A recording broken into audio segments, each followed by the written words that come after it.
100米天坑的深处藏有妖怪，你敢相信吗？这是位于大山里的一处消水深坑。根据当地老人叙述，天坑几十年来吞噬牛羊无数，当地牧场因此荒芜。猜测这是坑里妖怪作祟。那么事实真的如此吗？我们决定利用专业装备下入其中，实拍天坑内部景象，一窥端倪。这个天坑呢，几十年来从未有人下去过啊，据说常常有牛羊失踪啊。现在这个田地呢都荒芜了，没有人再敢把这个牛和羊啊放到这个牧场里面来。今天呢也是帮当地人老乡呢解开这个谜团。我们可以看到这前面大片的荒废的牧场，真的非常的可惜啊。天坑呢就在这个悬崖的底部，然后我们现在呢是走到这个水沟里面去。现在我来看路，这个就是石菖蒲啊，菖蒲。上次在阎王沟有很多人说找到那个蓝草是菖蒲，实际上并不是的，这个才是菖蒲。哇，感觉这里就要开始布神了。我在了。因为这个下面有一个断崖，在那里做了一个起始锚点呢，做了一个自然锚点，然后在这里呢就要做保护站了。在这个断崖，我准备在这个位置做一个保护站。然后我们的后援呢在这里等我，我先开线。现在我做好了保护，给大家一个安全拍摄。这个下面就是垂直下降了，我现在到那个前面去看一下。找了一个石头，我们往下丢一下，听一下声音。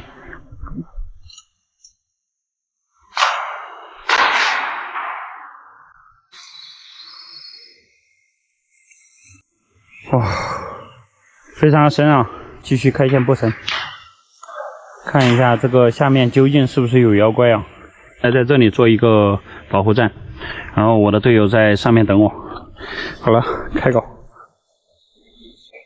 在降到这里之后呢，我们可以看到天坑的底部了。可以看到在那边呢，那个水帘的后面有一个黑漆漆的大洞，目前还不知道那个洞的深度啊。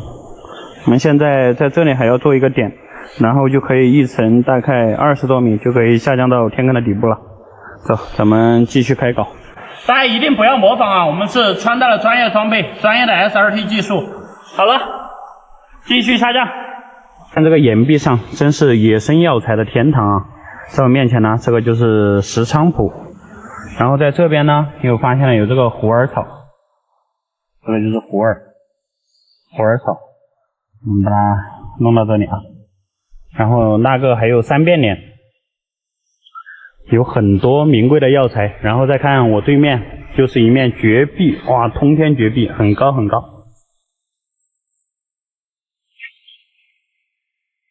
好漂亮啊！现在下降的是户外向阳，我现在已经成功的下降到了这个天坑的底部。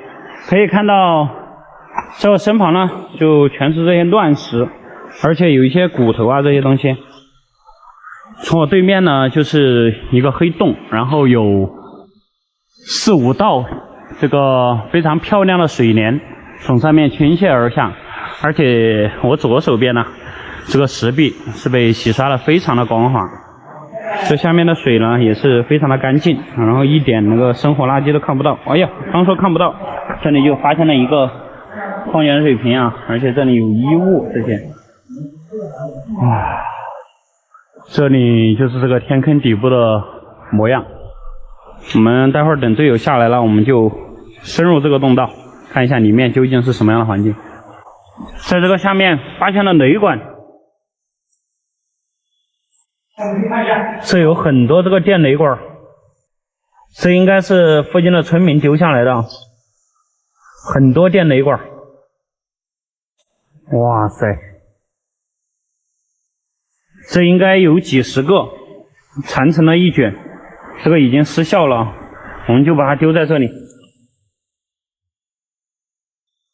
这里能看到外面在下大雨啊，我们先看一下，如果是干洞道的话，我们就继续前进；如果是湿洞道的话，我们就放弃今天的探索，今天作为初探啊。哇，这就是个小水坑，这里要涉水了啊，要从水里面走。看一下前面是什么样的情况。哇，这里好大的鱼啊！天呐，我现在已经过来了。哇，我先去看一下，你们在这等我。我看一下。哇，这里有一个暗河汇聚过来了。大家看，这个前面呢有很大2根阴沉木，快来！这里发现了2大根阴沉木。看到没？好大2根阴沉木，然后洞道就结束了，看到没？在哪啊？就在这个下面，这是一个小水洞，洞道结束了。结束了。洞道结束了，在下面发现了2根大阴沉木。哇！大家看，这个上面就是一个负角度的岩屋啊。因为当地的村民不知道这里面是什么情况，就觉得这里面非常的恐怖。实际上这里面就是一个地下暗河消失的地方，有可能那边有那种小洞洞，水就是从那里消失的。因为这个水面并不深啊，可能也就1米多深。然后有2根巨大的阴沉木呢，是插到这个深潭里面的。这个洞道就到这里结束了。刚下天坑就结束了。看了个寂寞。看了个寂寞。他们说这里面有妖怪，有什么的，我觉得。都没看到有妖怪。这完全不可能哈。但是这个大家看这个石头上面的颜色啊，看着有一丝诡异。现在咱们就决定原路返回了，因为这个下面没有洞道了，没有探索的必要了。接下来我就为大家演示下到这种竖井底部是如何上去的。看完了这个竖井啊，我们就这时候就准备上升了。现在上升的是户外阿智，我们可以看到，它是手伸配合脚踏带，然后再配合胸伸啊，这样推拉做。推拉做啊，是推做，然后就上去了啊。我们所有上升的方式呢都是这样。然后先把这个手伸呢给它锁到上面，然后呢再把这根绳子呢拴到我们的胸身上面，就是推我们的手伸，推拉做。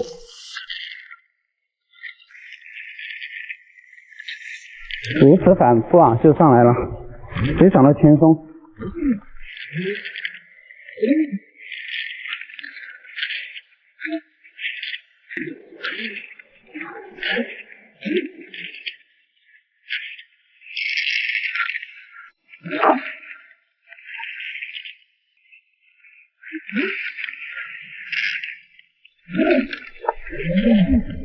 现在我们就接近了这个保护站。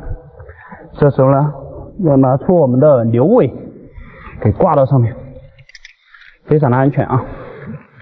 这时候呢，咱们就从这个妖怪竖井里面非常安全的出来了。大家也看到了，这个下面并不大，然后里面也没有发现老年人说的什么妖怪啊这个，但是这个坑边呢非常的湿滑啊。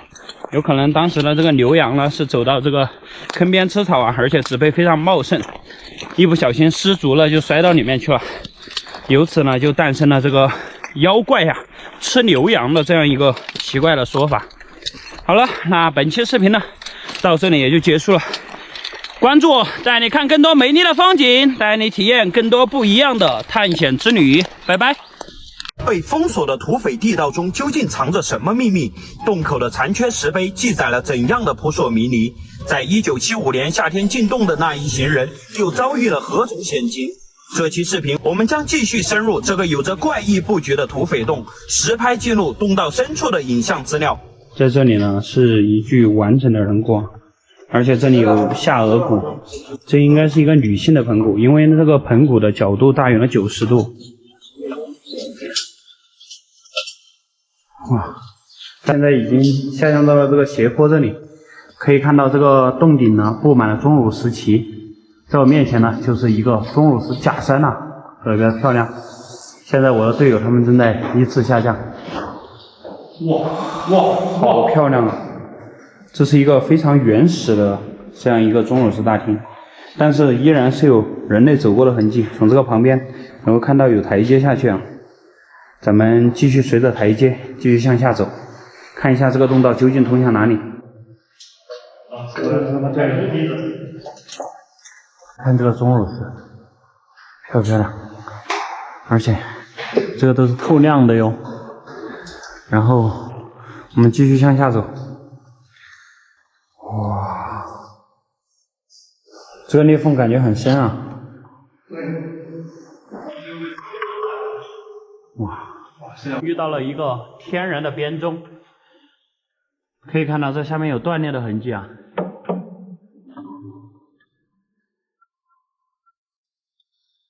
哇，太震撼了！完了之后呢，这个下面就是一个大裂缝，感觉这个裂缝还挺深邃的，而且这个下面有很多被破坏了的钟乳石是滚落到这个下面来了。我们继续沿着这个洞道深入。这个下面就是我们刚刚丢石头的那个裂缝。哇，这里很宽阔哟。那下面有骨头。有骨头吗？对。我们下来之后呢，在这个下面发现了一些骨骸，看到没有？这里全都是，应该曾经有这个土匪的个体啊，从这里摔下来了。可以看到这里有很多。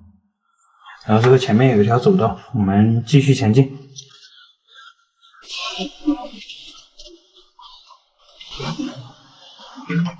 这个上面是堵起来的，已经被那些损毁的钟乳石堵死了。然后这里这个裂缝依然很深邃，继续前进。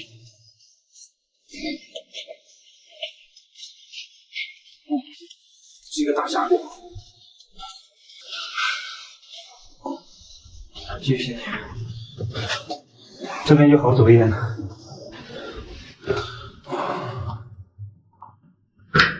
这里安静的能听见自己的心跳声。继续前进。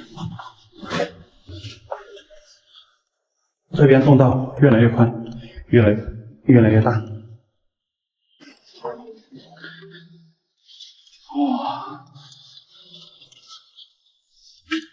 哇塞！大家看这个前面是什么？哇！这里有很大的一个钟乳石圆盆，可以看到这里依然是被敲断过的痕迹，而且这个上面也有，这个看起来已经被敲断很多年了。继续前进，暗河改道，右边又出现了很深的一个裂缝，我以为出头了，这边好深一个洞道啊！好深吗？特别深。小北说前面有一个好深的洞道。我的天呐！哦！哎呀，我又很得急。静静呢？前进传说。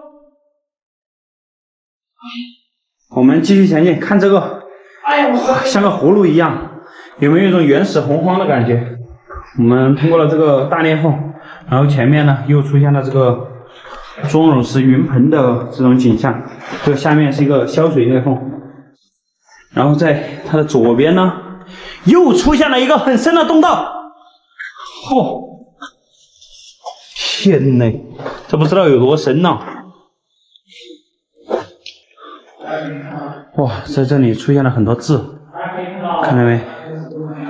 这个上面，这是古人留下的一些字哈。哇，这个上面也有一个巨大的洞厅。哇，再看这个上面也有很大一个洞厅。哇，我们是查看一下，这里有很多小土，但是这个小土没被刨过。这下到处看一下，看到没？像煤炭一样。你看这个地上的沉积土哦，那边看到一个非常巨大的洞厅，不知道这边能不能非常漂亮哈，这个应该能点燃。在这里，好多人的名字。哇，看这个好漂亮啊！你看这个。吴信文、张伟、张友，到此一游。这个书读的应该很少，他妈到处都到处。你看到没？到此一游。哇，好，我们看完了这个地下的沉积土了，然后在这边又发现了一个洞厅，我们继续向上爬。现在前地传说在为我们开路。继续向上去。我们刚刚从这里上来之后啊，这里迎来了非常大的一个洞厅，这个还是我们进这个土匪洞里面遇到最大的洞厅了。这个里面钟乳石比较少，在我手指那个方向呢，有非常漂亮的钟乳石幔垂下来，然后在向阳站的那个位置呢，有已经干涸了这个云盆叠潭，一层一层向下的。也就是说，那个水源啊，可能在很久很久之前，那个水是从这个钟乳石上面这样流下来，然后再经过向阳那个位置啊，就经过沉淀，形成了一层一层的钟乳石云盆，然后最后就回到了我们刚才来的那个峡谷当中。我刚刚从这边过来，这里又发现了一个洞道，这个里面感觉从来没有人类探索过。咱们继续前进，看这里洞道是向下去了还是向上。可以看到这里有一个小裂缝穿进去，潜力传说去那边查看了，我们去这边。啊？书啊？在这里发现了有，哇，看到没？有这个书页，这个还是以前那种牛皮纸啊。对，这不是现在的纸，像是符文。哇，这里有字。哦，我看到了3个清晰的字，然后在这里。哇，这个上面还有很多字，这有可能是有人在这里上过厕所，很多年前。你笑什么？只有很多纸页，这个上面字已经辨认不清楚了。咱们继续前进。我们看完了那个纸呢，就继续深入了。这里依然是一个小关卡，也是一个小关卡。这种关卡对于我们这种大块头来说就非常的难搞。这是采用了这个斜上45度的引体向上啊，一种蠕行模式。有个肚子垫起来应该很舒服啊，肚子有点减震的感觉。哦，这里可以站起来了，这里啊，站起来。哎呀，这好憋屈啊！哎呀。这个下面有不知道什么野兽的粪便，这有可能呢是有岔洞通向了这个山体外面，然后有一些野猪啊或者是豪猪在里面来探索过。哇塞，哇，好狭窄啊！这个现在感觉前去传说到那个上面去看，这个只有10公分高。我不知道他是怎么上去的，现在他要给我们表演如何下来。我觉得船你不下来啊？前面还有一个大洞庭啊！经过先锋潜力传说去探路啊，发现那个上面呢是有一个洞厅，然后周围的小支洞呢都是进去没多深就结束了。所以说这个贵州毕节七星关土匪洞暗道啊，算是彻底探明。在这个里面呢，并没有发现很多人为遗迹啊，有可能呢，当时的土匪并没有深入到这个里面来，他只在那个钟乳石大厅那里呢屯兵储粮了。哎呀，现在终于是从这个密道中爬出来了。看到没有？我以100斤之石将此密道封住。现在呢，我们已经将密道封死了。好了，那本期视频呢到这里也就结束了。在里面并没有发现传说中的什么黄金啊、土匪遗迹，以及这个洞口的石堆堆，我们都没有弄清楚啊。今天又是一个遗憾的旅程。关注我，带你看更多美丽的风景，带你体验不一样的探险之旅。我们下期视频再见，拜拜。深山峡谷惊现神秘5层房屋，方圆10里杳无人烟。此建筑是何人所建？为何而建？内部是何模样？是秘密基地还是高人隐居场所？为了揭开这种种谜团，我从湖北长阳连夜赶往了贵州凤岗，深入其中实拍记录，一探究竟。对于这个5层房屋呢，也是众说纷纭。这里是贵州凤岗啊，传说央视曾经在这里拍过视频啊。有人说它是废弃的这个娃娃鱼基地啊，有人说它是废弃的兵工厂。那么里面究竟是什么样的环境呢？大家就跟着我的镜头啊，我们深入这个房子内部一探究竟。这个房子远远看去应该是砖混结构啊，有很多人说这里不通公路，这个材料是怎么运上来的嘞？这个我从这个旁边的石柱子啊就可以看出，应该当年从这里到下面的那个公路上面是建的有一条钢索，用大车啊把材料运到那个下面，通过钢索滑轮把材料就运到了这个建房子的这里。现在已经走到了这个房子的正前方，哇，真的是5层啊！然后右手边呢有一道水帘从天上倾泻而下，那个里面应该有一个洞口，从那里啊有一个走廊走过去了，然后这边就是它的大门。它的这个正前方呢有一个差不多50多平方的一个台子，然后是正对这个峡谷啊。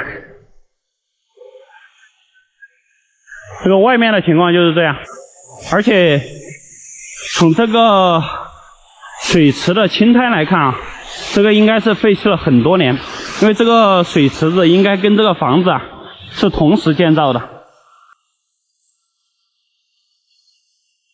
这里面会不会有鱼什么的？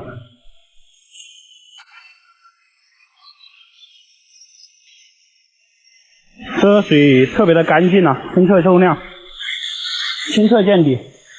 然后再从这个窗户望进去啊，里面是黑漆漆一片，而且那个上面已经布满了蛛网。这里面感觉是好多年没有人打理了。我们看它的正门啊，这个门口有一根纱木啊，是这样斜着放在这里。然后它的上面呢有4个指示牌：禁止酒后入内，禁止鲜花，禁止吸烟，禁止拍照。你看一下，为什么禁止拍照？刚入门，左边是个卫生间，右边呢是已经坍塌了的模板。这个应该建起不久之后啊，就直接废弃了。因为这个施工的模板都来不及拆除。我是穿戴了安全帽，穿戴了专业装备啊，大家一定不要模仿。看一下这里面，哇，地上有很多生活垃圾，而且这个全部是用这个钢筋混凝土啊现浇而成。这就是我们刚才看到那个窗户，这个里面是做的挡墙。咱们继续前进，看一下它的2楼是什么样的环境。我刚才说它是砖混结构啊，这个不太贴切，它这个是框架结构，因为全部都是有这个钢筋混凝土啊一体浇灌而成。这个下面有很多这样的水池，这个看起来就像是养过娃娃鱼、养过大鲤的啊，也有可能是一个实验室或者是什么。这个水池分了几层，而且上面被敲掉了，这个瓷砖全部被破坏了。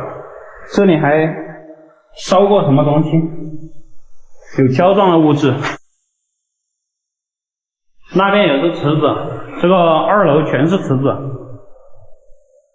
这个上面应该是做的有消防设施，大家看那个蓝色的水管。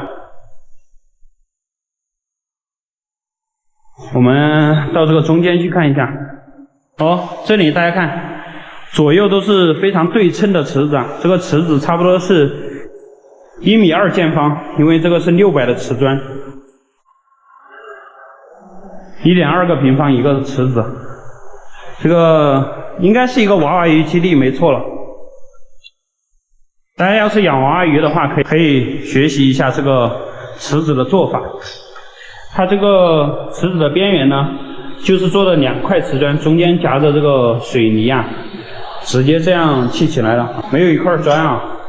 这个池子的边子做的非常的薄，这个也就极大方面的利用这个空间啊。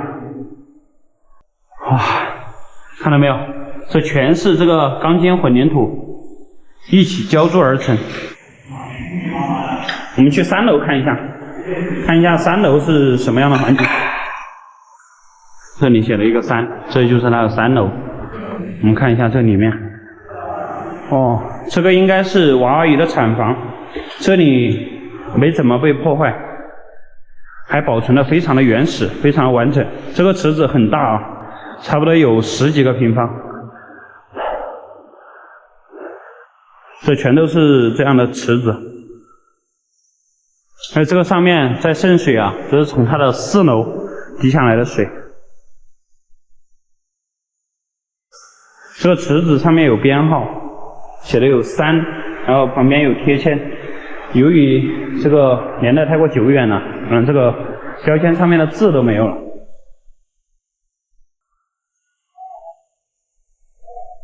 这里还有一个开关电源，这个应该是控制这个水流的，有可能，或者是一个温度传感器。现在他们没有穿戴专业装备，全部在下面等我。咱们继续前进，去往它的4楼。地上有很多泡沫，这里写了一个4。4楼呢跟2楼的建造非常的相似，也是做的有这样的长方形池子，这个面积要大一点，每个池子的面积差不多是2.4个平方，也是毁坏的相当严重啊。那有418、417、416、415、414，有各种各样的编号。走，咱们四周查看一下。在这个后面呢，有一个侧间，它这个楼层呢，越往上面来是越宽阔。哇塞！大家看，这个地上有很多这个输液管，输液的管子啊，而且是非常多。这个地上还有玻璃碴子。我现在是穿戴了是钢板的胶鞋啊，所以这个是没事的。这里应该是负责给那些娃娃鱼啊、大鲵给它治病的这样一个工作间。这里面布满了各种各样的这个输液管，而且还有注射器。这里还有没来得及使用的注射器。这里感觉还是有一点瘆人的，我们去外面看一下。5楼是连接的一个大洞穴，这边有一个非常大的洞穴。这里很完整啊，那里面有很大一个裂缝。我们这时候先去外面看一下，然后呢，我们看一下这个洞穴有多深，看一下能否进到这个洞穴里面去。走，出发！啊，那个上面好多蝙蝠。看到没？那个在密密麻麻的黑点就是蝙蝠哈，然后这个上面也是池子，而且有非常多的泡沫板。这个泡沫板呢，我分析应该是做的保温层。哇，这个下面好多夜明砂呀，我们得快一点走，不然待会这个蝙蝠拉粪便就拉到我头上了。咱们继续前进。这里面看着还挺宽阔啊，它是分了3层，然后我们向左边走一下。这个池子也是1.2米见方的这样一个池子啊，做了上下2层。然后在这个方向呢，就有一个小走道，这个小走道也就是我们之前看到的那个长廊。现在我的队友他们在下面。哇，大家看，为什么说大家一定要穿戴专业装备呢？大家看这个钉子，这个钉子是这样往天上伸着了，这要一不小心一脚踩上去不得了，那就要打破伤风了。看到没？这上面要是沾一个泡沫，你躲都躲不了。好，我现在把它放到一旁了。我们看一下这个前面。这里做的有水管啊，往外来的。这上面就是这种啊，我要看一下，这里面是进不去的，它那个里面非常的狭窄，然后就在这里堵起来了，接着这个管子进不去，在里面进不去啊。咱们原路返回，去看一下里面那个主洞道有多深。这个里面呢是有很大的水池，哇，非常的庞大的水池。然后从这个水池过去呢，就是前面的洞道。咱们继续前进。哇，这个水池下面有很多淤泥啊。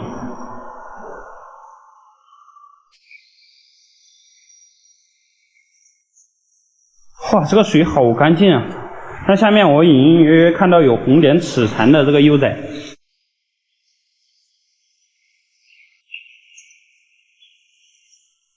这里可以下去哈，咱们下去看一下。然后在这个地上呢，发现了有趣的一幕。哇，这样看起来是不是像白蚁的巢穴？但实际上这个并不是啊，这个是有这个山泉水啊，常年的洗刷，然后将这个岩层呢给侵蚀成这样子。哇，七窍玲珑，非常的漂亮。然后这个侧面呢，是遇到了有这个钩虾和一些红点齿蟾的幼崽，一些洞穴生物。然后这里面呢是一个大洞腔，但是好像上不去了，它里面是一大堵这个混凝土墙啊，挡住了我们的去路。这个上面非常的高，整体的山体呢是石灰岩石质。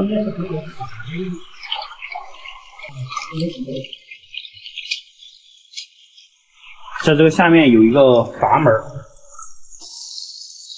这个水特别的干净，看到没？哇，冰凉冰凉的，特别的舒服，好清澈啊！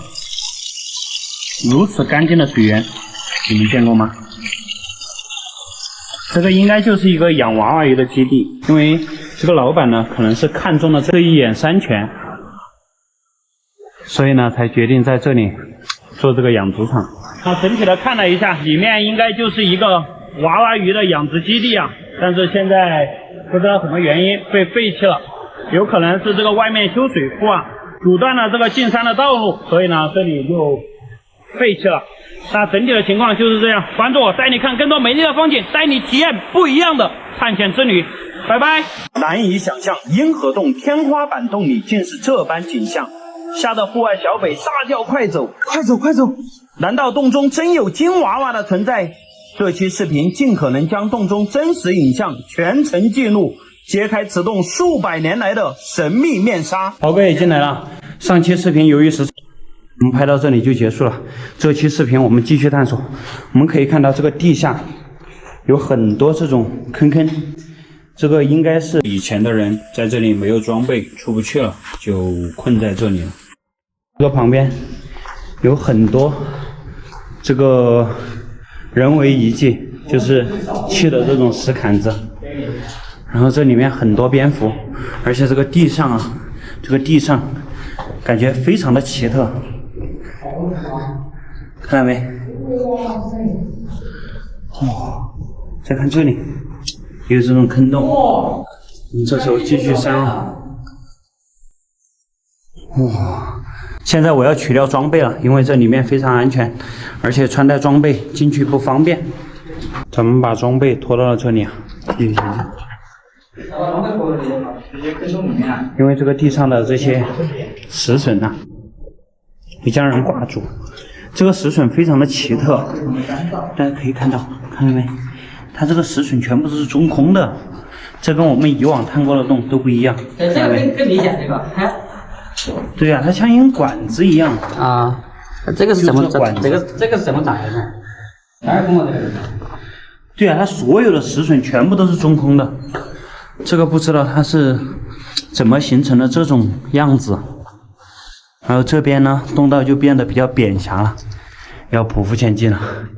走，咱们继续前进，必须干到洞道最深处。这里面好干燥啊，可能你大声喘气的话，这个灰都会浮起来。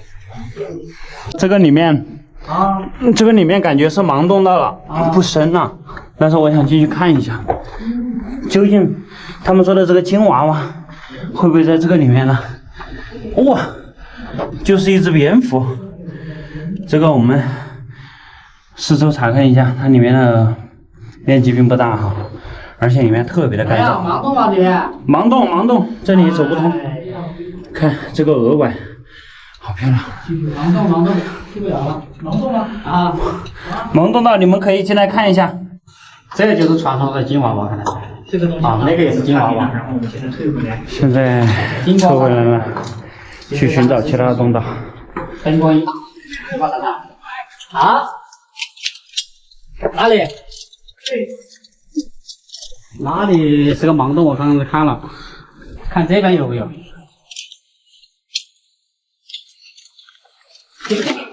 这不像个罗汉吗？这里？罗汉。金娃娃就是说这个吧？这金娃娃有可能就是个钟乳石。这里边是扒开的，这个没水了，像莲花一样。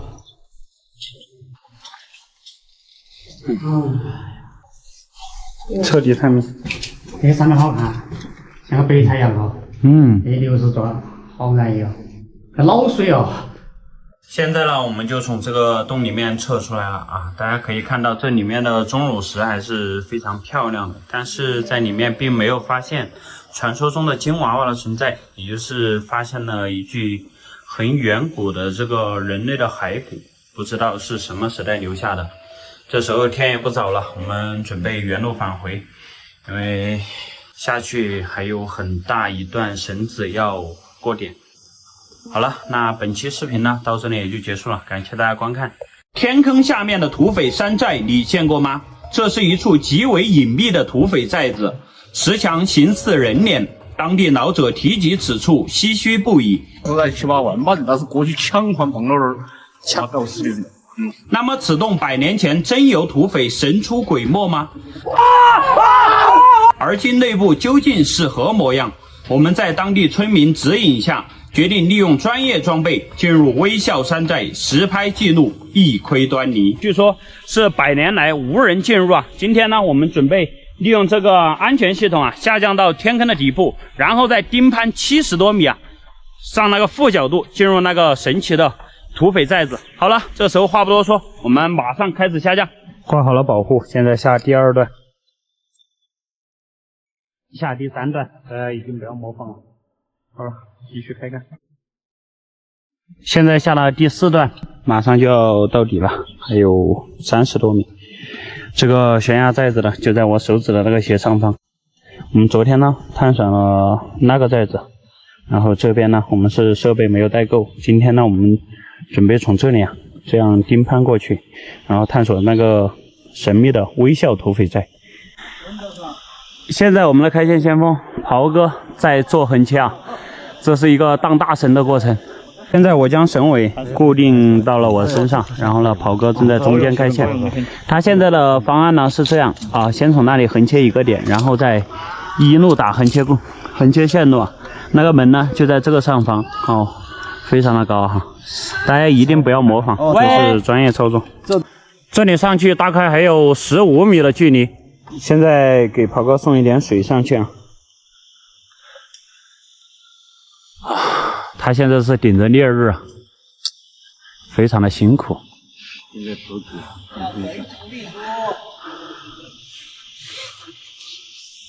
现在袍哥已经将线开到了那个寨子的门口。保障我视频了哈。你一定要全程录像哦，不要那个搞什么切换镜头的那种把戏啊。现在黄山哈也已经上去了。我跟向阳呢，在这里准备最后的补给啊，准备上升。我打好了保护，已经上来了啊。我们看，三官哥站的那个位置呢，就是寨门了。现在黄山正在上升。我现在做好了安全保护，大家可以看到，向阳正在我的脚下方，正在向上攀登啊。然后在我的前方呢，出现了有这个木头，在这里用这个藤子捆扎在一起啊。但是从这个粉末来看，腐败的年代已经非常久远了。从这个上面的断痕来看呢，这个应该是曾经呢用斧子给砍的树，所以曾经这里应该是有一长架木梯啊，30多米的木梯直接搭到地面。这个寨子的城墙已经看得到了，现在我们继续前进。里面怎么样？里面好大，好大一股凉风。很大的凉风吹出来。对。我的天哪！那就说今天还是没摊个寂寞，说明里面空间还挺大。好，继续前进，这样还挺好的啊。大家可以看到这个岩壁上面有这种圆形的方孔哈，这个应该是曾经在这里搭了木梯子的。我们这是专业操作，大家一定不要模仿。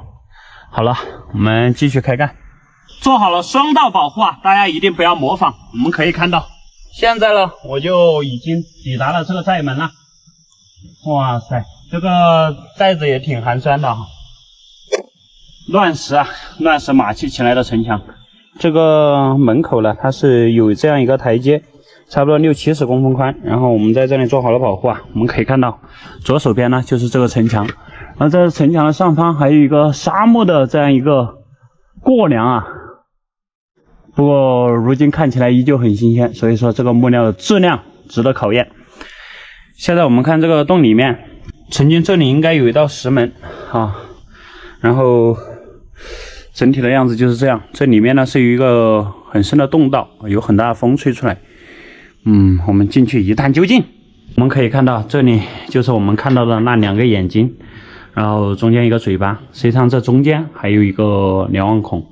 然后这个左边呢，它是有这样的方孔啊，曾经这个寨子应该是做了一个越阶，然后从这边呢搭了木料啊，搁到这边，所以这个上面还有一层。然后这里面呢是一个还比较宽敞的洞道，相当于一个面包车可以通行的这样一个洞道。然后这明显呢是人工开凿过的啊，这个上面有战子痕。这里呢是这样2个小小的石墙，这个石墙啊应该是上面曾经搞的有木架子做的床哦。这个下面呢有这个瓦罐，这个瓦罐应该是煮东西吃的。哦，这里也有啊，这里有一个石垛子，这里也是瓦罐。向阳在这里发现了一个38大盖的一个瞄准器吧，瞄准器，这个上面一个，上面有个准星，是汉阳造吧？这个应该是38大盖，感觉有点像38大盖。38大盖日本才有。也许是当年缴获了日本人的38大盖的一个非常残缺的一个小配件。这个中间有个准星。我们在这个位置发现了一个枪械。这里还有个十字架哈。哦，对。一个枪械的部件，一个瞄准器，对啊，这个准星，对，已经烂得不成样子了。我爬到这个，我的天哪！你发财了！那你会高哦。它这里面捡到了有一片这个，好像皮带，哇，有龟裂纹，看到没？这可能以前扒落在这里的那种皮带那个嘛。哦，这个感觉像剑斩啊。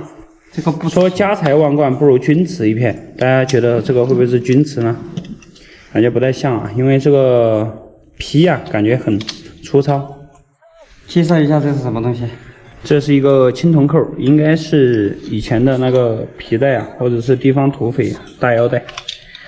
好像我们永远一生还没在这里。我们就在这里，这里又发现了一个铁器，这个感觉有点像弹夹一样。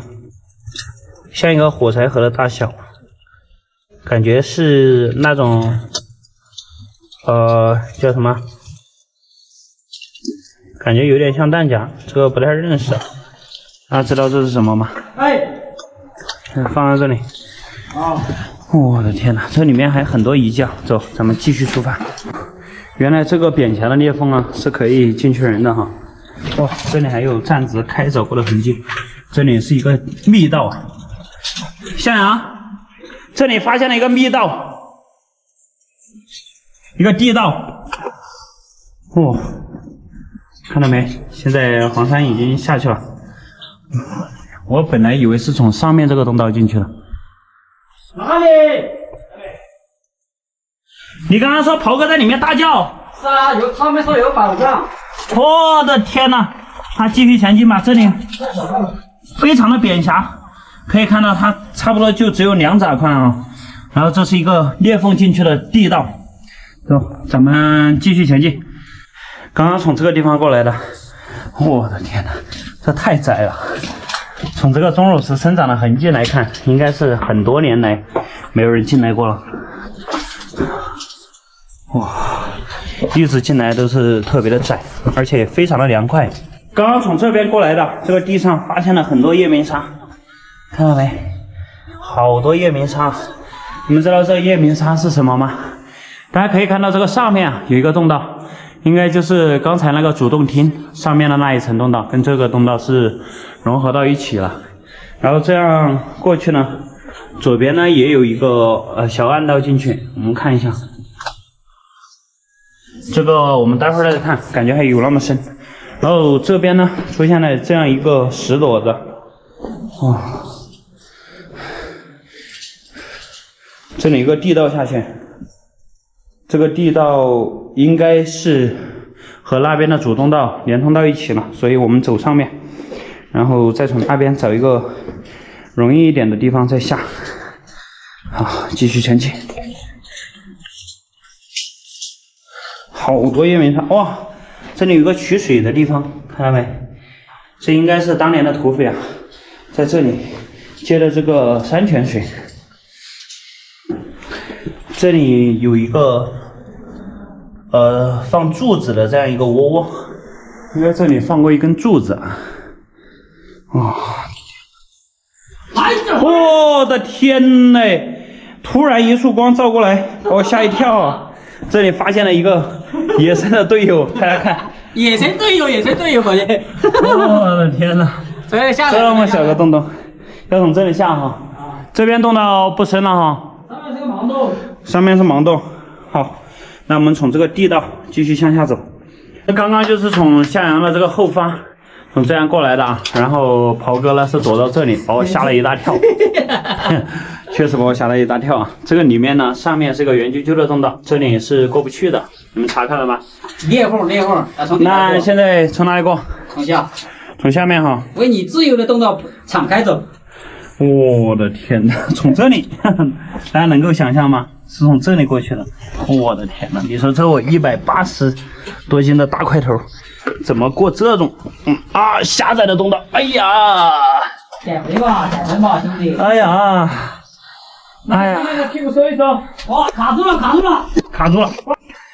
大家且看，这里又发现了一个水潭儿，看到没？哇，也是用这个黄泥巴呀给搞起来的，但是这个水潭的边子啊出现了龟裂啊！现在跑哥向阳被我远远的甩在后面了，我们继续前进。哇！从这个裂缝里面去了，我看一下我能不能去。过来，快过来！这边，哎，我的天哪！看到没有？这里明显有被古人把这里堵起来的痕迹。这个里面发现了个密道，快过来！哎，这边是用石板封起来的，不知道里面是个什么情况。真的是人为封起来的哈。对，来，那有缝，看一下。看一下，我去，好像有个空间哈，好神秘啊这里。我把手电筒伸过去看一下。我的天哪！跑哥直接吓翻了，我去！我是这个回了，我的天哪！我的天哪！虽然被三观哥吓了一大跳啊，但是我们现在从这个上面的这个黄土啊，可以看到，这里曾经也是把这里堵起来了，所以说这里面应该是有比较深的洞道的。我们现在呢就把这里彻底的扒开，然后过去查看一下。刚刚确实被吓了一大跳啊，这个俗话说得好啊，人吓人啊，吓死人啊。好，现在应该勉强能够爬过去了。哎呀，哇，这里还是非常险狭的。哇，进来了之后呢，这个空间又变得比较高了。我1.8米几的大个子已经能够站直了。好，现在我们有请下一位队友，下一位选手登场。拍个镜头啊。好。2个野生的队友。哇塞，这个完嘞！ 2000个买自动干活的。跑哥直接下班工资。不怕谁一样的对，这对手就怕猪一样的队友。回去帮你叫一下啊！下坡胆了，他下坡胆了。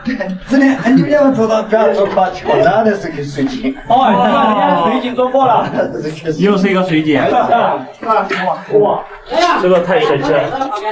哇，这边又是地道，在这个位置呢，这个前面是一个非常圆啾啾的洞道。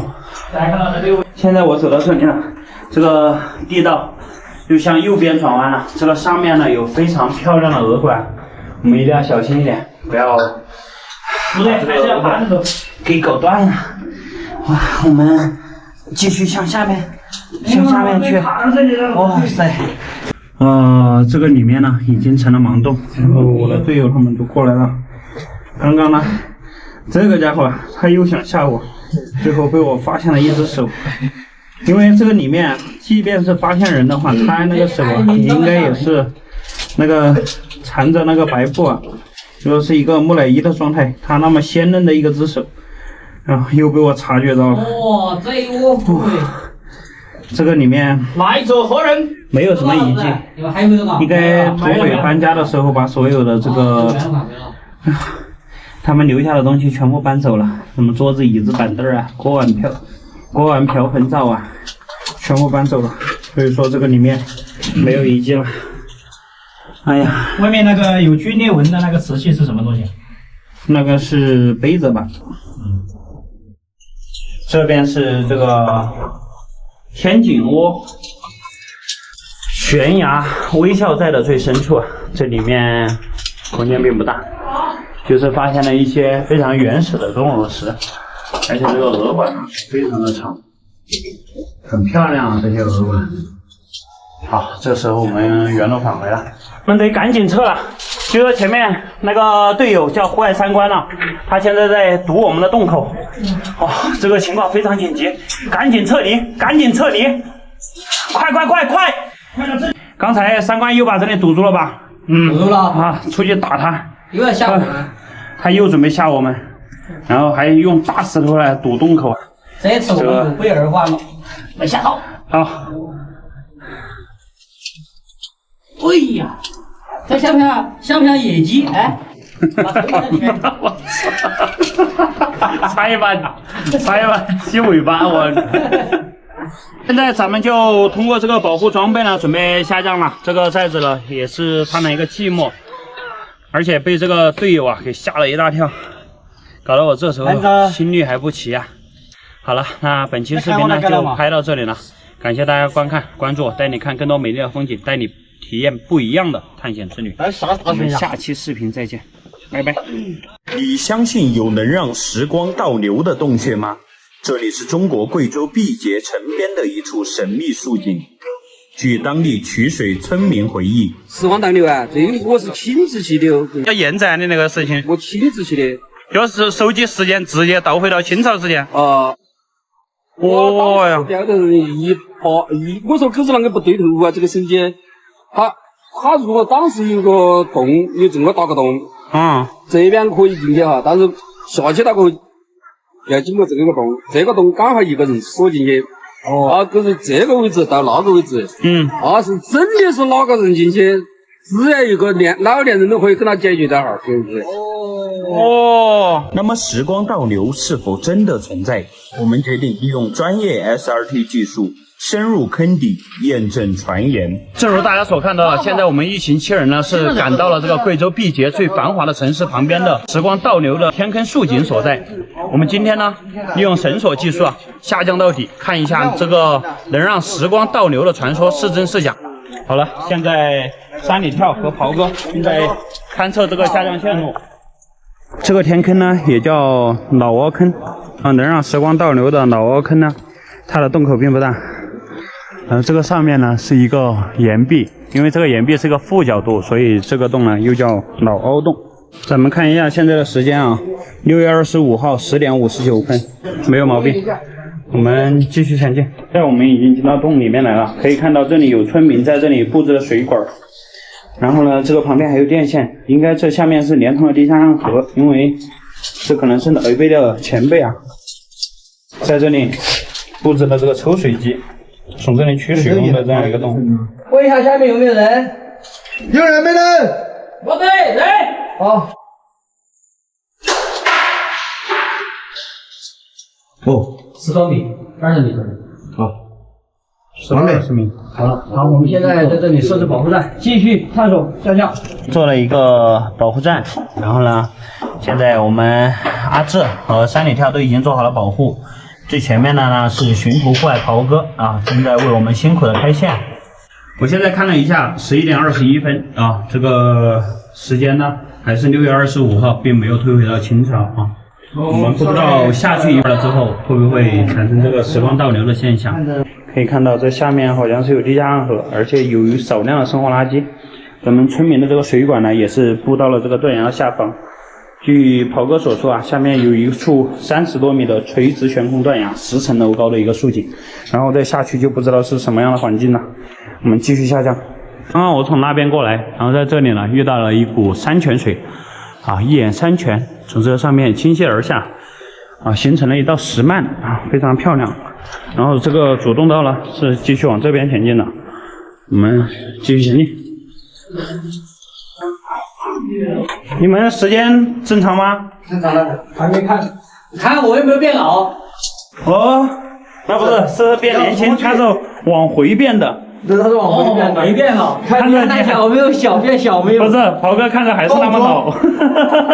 洞中流3日，世上已千年。哦，那不是，哇，这有以往探洞者在这里留下的神手。这个应该是当地村民下去。哦，他在这里来找过水哈，应该是。太牛逼了。那位大哥他也是在这里找水，发现了时光倒流。所以我们这时候把手机掏出来看一下。不要，我金老师核心的看一下啊，大家不要模仿这种是危险操作。对，这种绳索啊，用这种绳索下降的话，那是非常危险的。大家可以看一下，我们现在依然是2022年6月25号啊，上午11点34分，所以说过了多长时间？过了几分钟，10多分钟。小哥丢个石头看一下。开读秒，开始哈。1、2、3、4、5、6、7、8、9、10、11。刚好12秒。哪里？就大概8秒钟，8秒，也许100米不到。没有经过专业的 SRT 训练，千万不要模仿，请在这个教练的指导下进行一个作业。可以看到，这里是一个深不见底的大裂缝啊，在袍哥为我们辛苦的在开线。现在向阳正在下降，然后所有的队员呢都已经下去了，我在后面收尾。目前跟队友还是能够沟通，应该是还没有出现那个时光倒流的情况啊。也许啊，当年的这个村民呢下去找水，还遇到时光倒流是出现了幻觉。我现在严重怀疑是因为缺氧导致的幻觉，但是这里面现在有很大的水啊，一般来说是不会缺氧的。但是我们带了气体测试仪，这个里面的氧气非常充足。但大家一定不要模仿啊，这是专业的绳索技术。我挂好了保护啊，给大家一个安全拍摄，大家一定不要模仿。可以看到，我这时候准备下降了，这是一个非常窄的裂缝，可能不足50公分宽。然后呢，这个就是村民做的绳梯啊，待会儿下去了我给大家看一下。现在那个亮光的地方呢，就是向阳，已经降到底了啊。大家看这个远古的绳梯是个什么样子？它是在这个麻绳上面啊搞的这个小木板，看起来已经生锈了，这个很不安全啊。当然，如果遇到这种绳子，千万不要贸然攀爬，这个非常不安全。如果喜欢探洞这项运动的话，大家一定要去参加系统性的学习，不要贸然涉险。现在我们继续下降，地上也有很多水管，可想而知，当时这些前辈啊，找这个水资源真的非常的艰难啊。在此也呼吁大家一定要节约用水啊，不要污染这个水资源，这真的太不容易了。我们继续下降吧。我们看一下这个时间，6月25号12点23分，时间还是正常的啊，并没有发现这个时光倒流的情况。继续向下走，我已经追上了队友啊。可以看到这是一个典型的潭口。现在坏向阳，现在下降。刚刚是从这个位置下来的，下来之后呢，是一个非常巨大的钟乳石大厅，这个可能有20多米高，它的容积差不多是1万立方左右。然后这个下面呢是一个消水洞哦，在那里有个水潭，我们待会儿过去查看一下。目前在这里还是没有发现时光倒流啊，因为这个手机的时间都是正常的，看到没有？依然是6月25号12点33分。好，我们继续前进。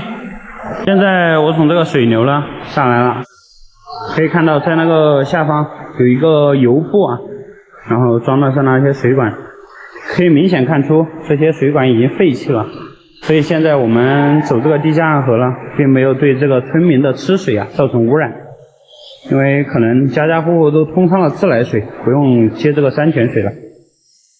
我们现在继续下降，可以看到这下面的温度非常的低，向阳在吐气的时候就能够看着有白色的雾蒙蒙的一团，这下面是兜了水哈，但是现在已经冲毁了，那个里面淤满了泥沙。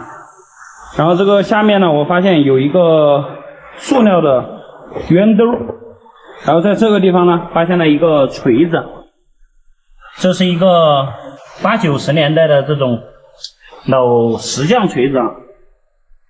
在这边还有一个洞道，我们继续前进，看一下这个洞究竟通向何方。这个下面依然是有一根白色的管道。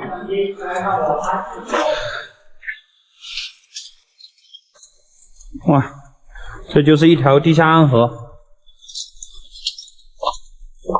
这个旁边有土层啊，说明这个地方涨大水的时候也不会有很多水漫起来。这个上面有很多蝙蝠在飞，看到没？然后这个下面呢就是一个消水洞。地下暗河到这里也就结束了，没有洞道可以通行了。哇，那是什么？那应该是一个小老鼠把这些塑料咬进去做了一个窝。这里出头了，这个地上有人工做的宝坎啊，从这里可以看出来。然后我们在这里看一下这个时间，12点44分，6月25号，2022年，壬寅年5月27，没毛病啊。没毛病啊，这个洞在这里出头了。时光倒流是假的，到目前为止呢，这个大窝村啊，这个天坑竖井呢就全部探明了，它就是一个消水洞啊，在里面呢发现了有许多的村民取水的痕迹。大家在用水的时候啊，一定要想着我们的先辈为了弄一口这个喝的水啊，真的非常非常的不容易啊。那个时候还是麻绳啊，就下这个100米天坑竖井取水，真的是太不容易了。虽然说现在已经废弃了，但是我们必须牢记先辈人的不易和艰辛。然后在里面呢是没有发现这个时光倒流的景象啊，也没有出现这种情况。也许就是当地人呢，为了避免这些探险的或者是喜欢有好奇心的进众发生危险啊，然后说出了这么一个让人觉得很恐怖的、很诡异的故事，然后来告诫世人不要贸然进洞。等我老了我就这么说。然后在这里面呢，是发现了一个锤子，铁锤，大铁锤啊。好了，那本期视频呢到这里也就结束了。关注我，带你看更多美丽的风景，带你体验不一样的探险之旅，带你破解所有民间奇闻异事。好了，拜拜。